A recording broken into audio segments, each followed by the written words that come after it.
नमस्कार। आज हम एक जासूस की भूमिका निभाने वाले हैं।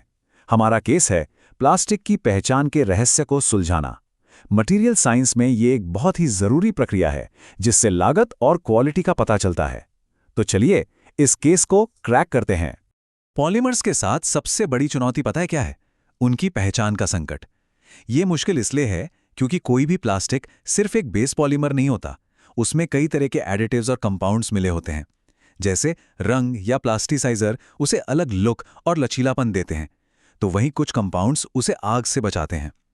इन सब की वजह से उनकी असली पहचान कहीं छिप जाती है। तो इस रहस्य को सुलझाने के लिए हम एक सिस्टमैटिक तरीके से आगे बढ़ेंगे। ये एक इन्वेस्टिगेटिव वर्कफ्लो है जो बिल्कुल आसान शुरुआती टेस्ट से शुरू होगा और फिर धीरे धीरे हम कॉम्प्लेक्स केमिकल एनालिसिस तक पहुंचेंगे। चलिए शुरू करते हैं। तो हमारी जांच इन फेजेस में आगे बढ़ेगी।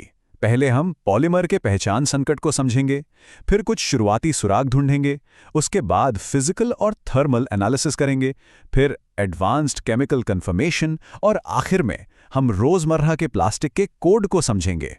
तो जांच का पहला चरण शुरू होता है। यहां हम कुछ बहुत ही आसान तरीकों से पहले सबूत इकट्ठा करेंगे जिसमें सैंपल को कोई नुकसान नहीं पहुंचेगा। ये सिंपल टेस्ट हमें आगे की जांच के लिए एक सही दिशा दिखाते हैं जिससे हमारा समय और रिसोर्सेज दोनों बचते हैं। पहले सुराग हमें 3 बहुत ही आसान टेस्ट से मिलते हैं। पहला, बस उसे देखकर, क्या वो चमकदार है या पारदर्शी। दूसरा, उसे छूकर, जैसे पॉलीओलेफिन को छूने पर एक मोम जैसी फील आती है। और तीसरा, नाखून से खुरचकर, इससे हमें उसकी कठोरता का अंदाजा लगता है। अब आता है एक बहुत ही जरूरी टेस्ट, कटिंग टेस्ट। ये हमारी जांच का पहला बड़ा मोड़ है जहां हम थर्मोप्लास्टिक और थर्मोसेट के बीच का फर्क पता करते हैं। अगर प्लास्टिक छीलने पर एक पट्टी की तरह निकलता है तो वो थर्मोप्लास्टिक है, लेकिन अगर वो कटने पर पाउडर या छोटे टुकड़ों में बिखर जाता है तो वो थर्मोसेट है। ये फर्क उनके मॉलिक्यूलर स्ट्रक्चर की वजह से होता है। थर्मोप्लास्टिक को बार बार पिघलाया जा सकता है, पर थर्मोसेट एक बार सेट हो गया तो हो गया। चलिए अब दूसरे चरण पर चलते हैं, फिजिकल एनालिसिस। अब हम अपने सैंपल पर कुछ और टेस्ट करके उसकी छिपी हुई मैकेनिकल प्रॉपर्टीज और डेंसिटी का पता लगाएंगे। सोचिए, एक साधारण सा बेंड टेस्ट संदिग्धों की लिस्ट को कितना छोटा कर सकता है। अगर प्लास्टिक मोड़ने पर टूट जाए तो वो पॉलीस्टाइरीन हो सकता है। अगर वो स्प्रिंग की तरह वापस अपनी जगह पर आ जाए तो शायद वो पीवीसी है। और अगर मुड़ा का मुड़ा रह जाए तो वो पॉलीइथिलीन हो सकता है। ये सब प्लास्टिक की अंदरूनी फ्लेक्सिबिलिटी पर निर्भर करता है। हर प्लास्टिक को गिराने पर एक अलग आवाज आती है ना दिलचस्प? इसे हम उस प्लास्टिक का अकॉस्टिक सिग्नेचर या ध्वनि हस्ताक्षर कह सकते हैं, जो पहचान का एक और बहुत जरूरी सुराग है। और इसमें सैंपल को कोई नुकसान भी नहीं होता। आवाज का ये फर्क मटेरियल की डेंसिटी और हार्डनेस की वजह से होता है। जो मटेरियल ज्यादा कठोर और घने होते हैं, जैसे पॉलीस्टाइरीन, उन्हें गिराने पर धातु जैसी तेज आवाज आती है। वहीं पॉलीओलेफिन जैसे प्लास्टिक से एक दबी हुई धीमी आवाज आती है। अब करते हैं डेंसिटी की जांच। ये बहुत आसान है। पॉलीओलेफिन जैसे कि पॉलीइथाइलीन और पॉलीप्रोपिलीन पानी से हल्के होते हैं, इसलिए वे पानी में तैरते हैं। ये उनकी पहचान का एक पक्का तरीका है। और अगर हमें और सटीक होना है तो हम पानी की जगह अलग अलग डेंसिटी वाले लिक्विड्स जैसे अल्कोहल या नमक का घोल भी इस्तेमाल कर सकते हैं। अब हम अपनी जांच के सबसे खुलासा करने वाले चरण में आ गए हैं, थर्मल एनालिसिस। यहां पर गर्मी पॉलीमर के सबसे गहरे रासायनिक राज खुलेगी। लेकिन आगे बढ़ने से पहले एक बहुत जरूरी चेतावनी। ये टेस्ट हमेशा एक ऐसी जगह पर करना चाहिए जहां अच्छी हवा आती जाती हो या फिर फ्यूम हुड के अंदर, क्योंकि जलते हुए प्लास्टिक से निकलने वाला धुआं और वेपर्स जहरीले हो सकते हैं। तो सेफ्टी हमेशा सबसे पहले। बर्निंग टेस्ट के दौरान हमें 4 चीजों पर ध्यान देना होता है। 1. आग की लौ का रंग कैसा है। 2. धुआं कैसा निकल रहा है, काला या सफेद। 3.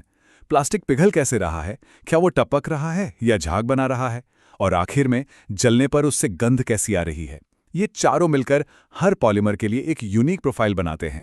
ये स्लाइड बहुत अच्छे से दिखाती है कि हर प्लास्टिक जलने पर कितने अलग संकेत देता है। जैसे पीई और पीपी जलती हुई मोमबत्ती की तरह महकते हैं। पीवीसी की लौ हरी होती है और उससे क्लोरीन की तेज गंध आती है। पीएस से बहुत सारा काला धुआं निकलता है और पीएमएमए यानी एक्रिलिक बिना कालिक के जलता है और फलों जैसी मीठी गंध देता है। अब वक्त है जांच के अंतिम चरण का। इसे आप हमारी क्राइम लैब या फोरेंसिक लैब समझ सकते हैं। यहाँ एडवांस्ड केमिकल टेस्ट पॉलीमर की पहचान का पक्का सबूत देंगे।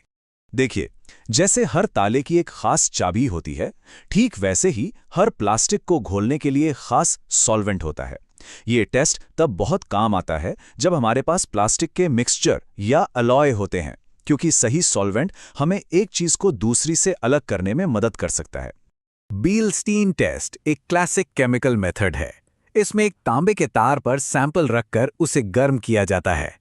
अगर आग की लौ का रंग हरा हो जाता है तो ये क्लोरीन होने का पक्का सबूत है। ये क्लोरीन के लिए एक बहुत ही सेंसिटिव और स्पेसिफिक टेस्ट है, जो इसे पीवीसी की पहचान के लिए एक स्टैंडर्ड तरीका बनाता है। और एकदम फाइनल कंफर्मेशन के लिए पायरोलिसिस और रिएजेंट टेस्ट जैसी एडवांस टेक्निक्स का इस्तेमाल किया जाता है। पायरोलिसिस में हम प्लास्टिक को बिना ऑक्सीजन के गर्म करते हैं, जिससे वो छोटे छोटे मॉलिक्यूल्स में टूट जाता है।